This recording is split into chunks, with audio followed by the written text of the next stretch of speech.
regardons notre misère, nous acceptons de nous reconnaître comme tels, mais nous nous imposons de lutter contre cela, contre cette situation, parce que rien n'est immuable.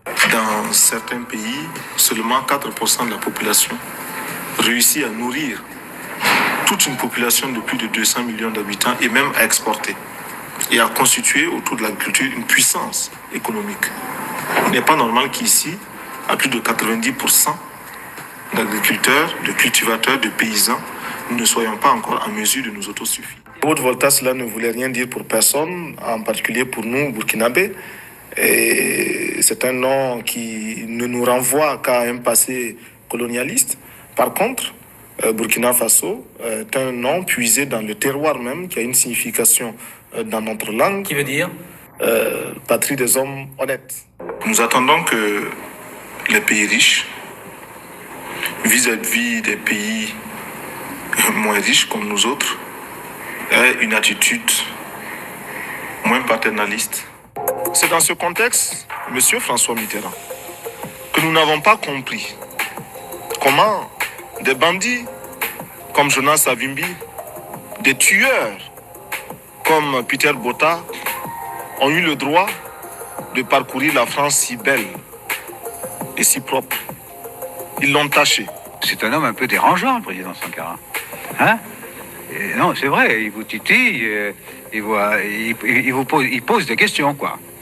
Avec lui, il n'est pas facile de dormir en paix. Il a le tranchant d'une belle jeunesse et le mérite d'un chef d'État totalement dévoué à son peuple. Et moi, j'admire ses qualités qui sont grandes, mais il tranche trop aussi.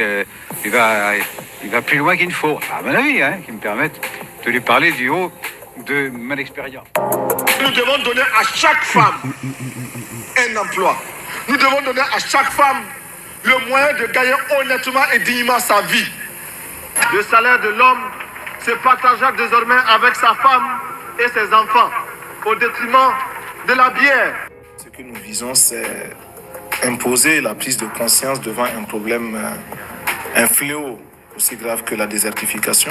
Pour ce fléau, nous estimons que la responsabilité n'incombe pas seulement à ces hommes et à ces femmes qui vivent au Burkina Faso, mais également à tous ceux qui, loin de chez nous, provoquent de façon directe ou indirecte des perturbations climatiques, écologiques.